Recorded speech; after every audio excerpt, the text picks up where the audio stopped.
ฝนตกแรงมากค่ะตกแรงมากค่ะ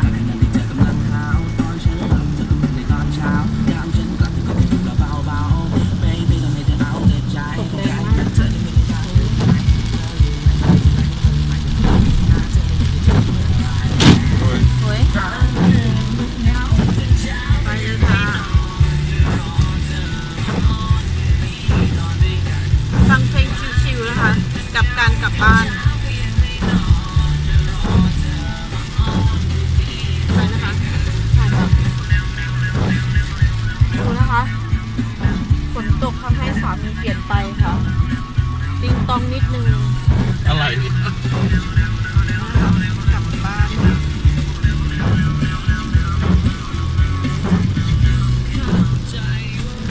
ฝนตกตั้งแต่ตี2ตอนนี้ยังไม่หยุดเลยนะคะ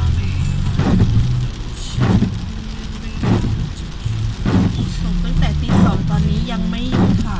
ก็จะขับไปเรื่อยๆ310กลับบ้านค่ะ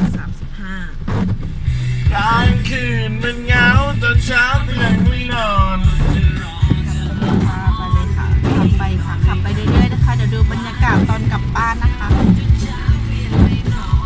ต้นตูดมันนะคะ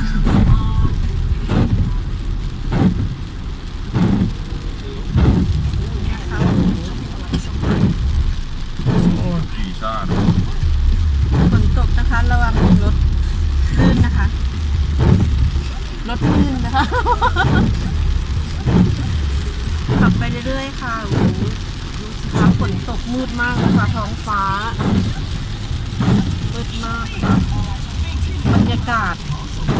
น่านอนจุดแมคโครแล้วค่ะแมคโครสวนน้ำว้ายว่าจะพาลูกสาวลูกชายมาเล่นฝนตกเอาไว้วันหลังค่ะหยุดแล้วจะพามา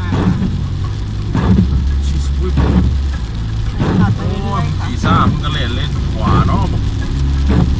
ไปเลยสามีจะทำฟาสให้ดูค่ะไปเลยค่ะแซงเลยค่ะแซงเลยค่ะแซงเลยไปเลยค่ะไปเรื่อยไปเลยค่ะรถแดงเอาไว้ขับซื้อแกงให้แม่ค่ะ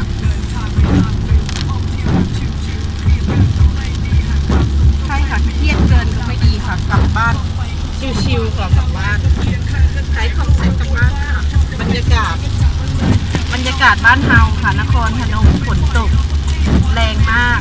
ปล่อยอันนี้โค้งอันตรายนะคะดูสิคะน้ำท่วมนะคะท่วมหัวถนนทางเลยค่ะ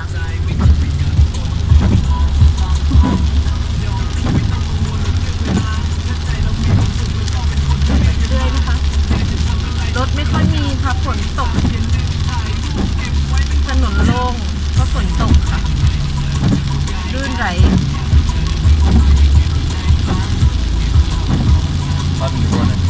คัน1 2 3 4พวกท่านก็บูเบกแล้วบ้านไปเลยค่ะไฟเขียวอุ้ยลืมซื้อตาล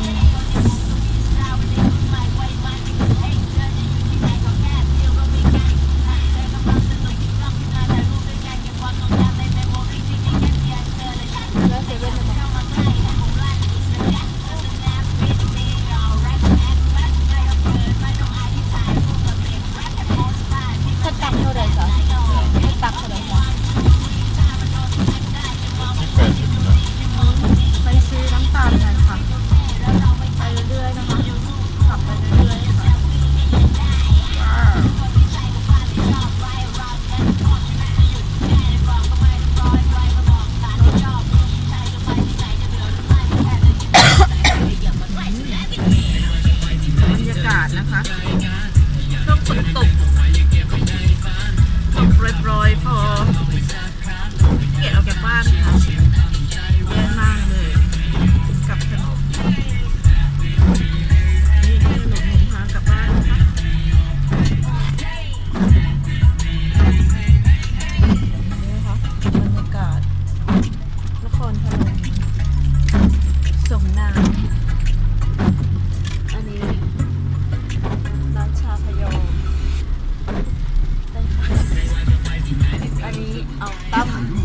ค่ะ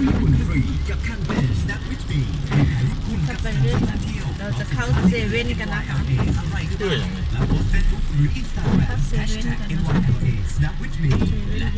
ไม่มีที่จอดรถเลยค่ะเซเว่นดูสิคะเต็มหมดเลยแป๊บนะคะซื้อน้ำตาลแป๊บเดินทางต่อนะคะกลับบ้านค่ะ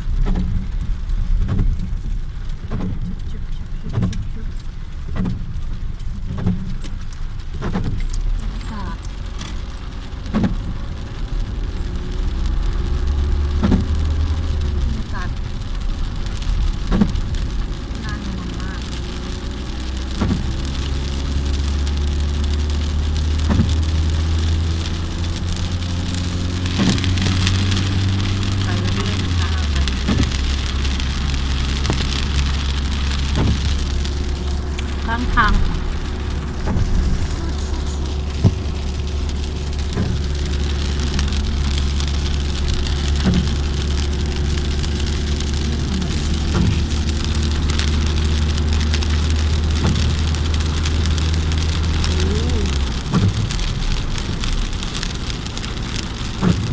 ตามปลาแล้วปลาบ้านปลากับมีซื้อปลาก็มีน้ำใหญ่กว่าปลาโอ้สักเป็นร้อยไร่เราบ้านปลาเอาล่านะเดี๋ยวผมอันนั้นเดิม บ้านอย่าง